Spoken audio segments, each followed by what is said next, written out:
So the chords are moving in circle of fourths, but you can move in half steps to still address the next key if you're playing whole tone.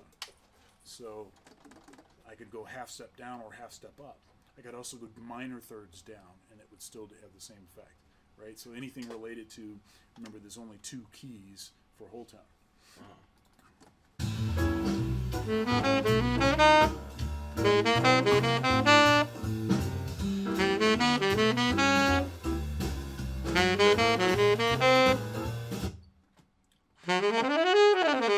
Right? So I can do that. I can also do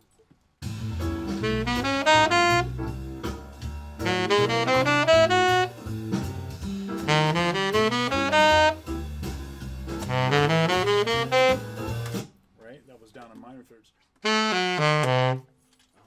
Right? So all that stuff works, or any patterns based on that. It's not just so you can play scales. Yeah. You know, you develop some patterns that are based on that. So that's a particularly useful thing. You could also go up a half step and then down a half step, up a half step, down a half step. That's gonna work too. So.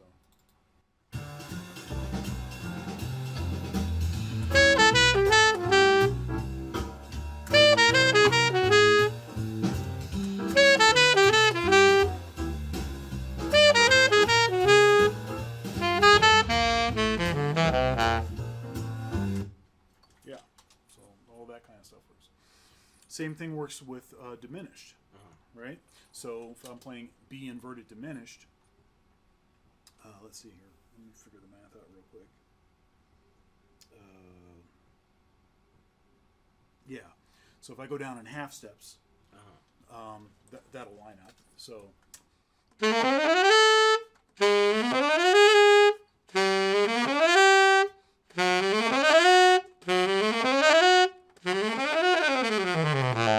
Right? So let's try that.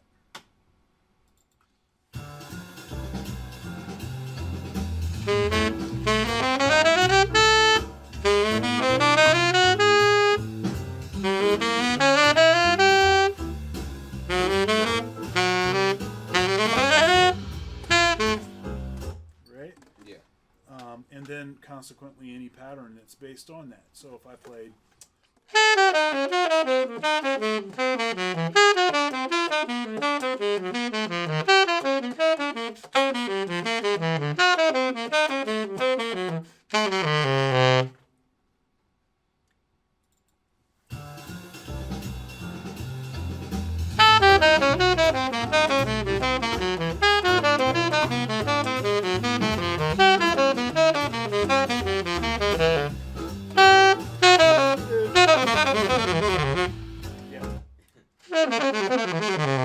yeah.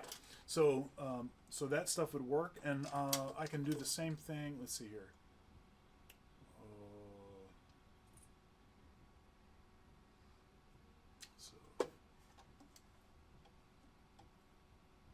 Yeah. If I go up in whole steps with diminished, inverted diminished.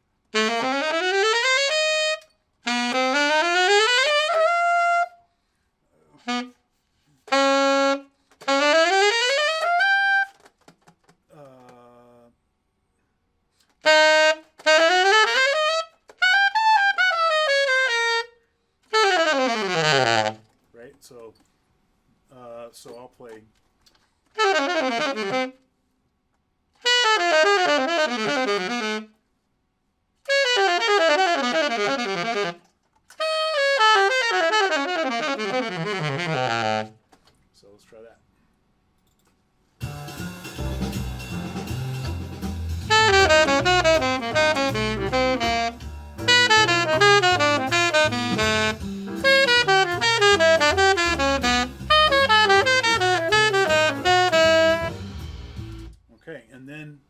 consequently, I can do combinations of those things. So I could do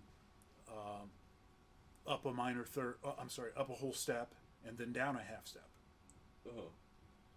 Right. So because of the symmetry, you can take advantage of all of that. So let's see if I try. Yeah.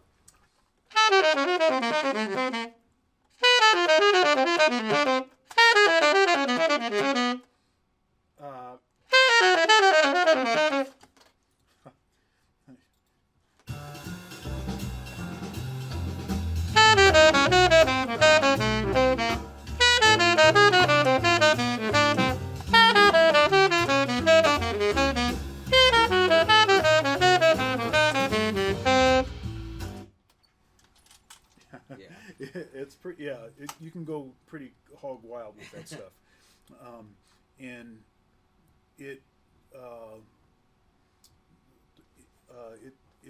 has the effect of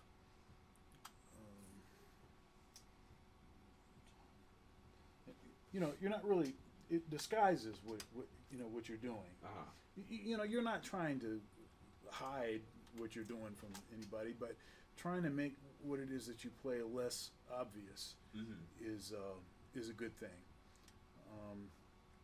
And it's particularly good when you're playing symmetrical patterns.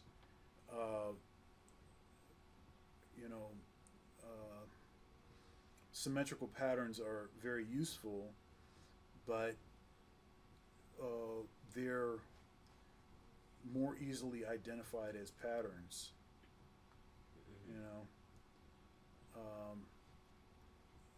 So whatever you can do to disguise the relationship to the chord that you're playing, so long as the relationship is sound, it's a good relationship. It's the correct relationship.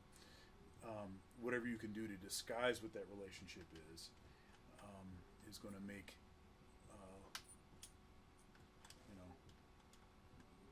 make your idea, make the line, make your pattern.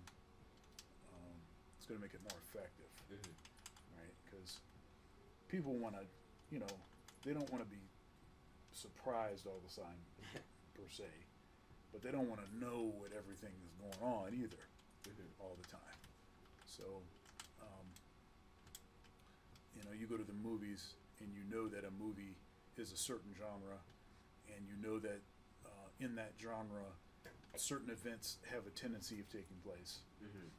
Like say if you're in you're like an action joint, or like a revenge,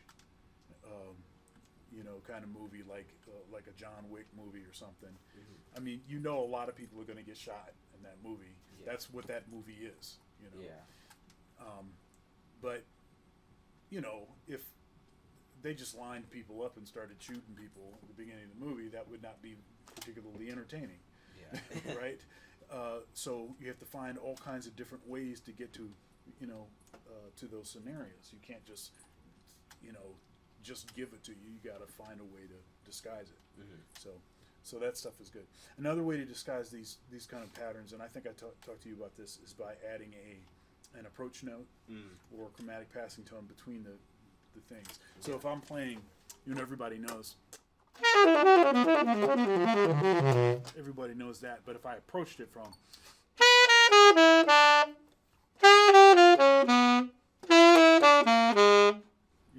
if I approach it that way, then it starts to sound like something different. And I can still hear that it's diminished, or the listener will still perceive that it's diminished, but it still sounds different. So you can always do those kinds of things.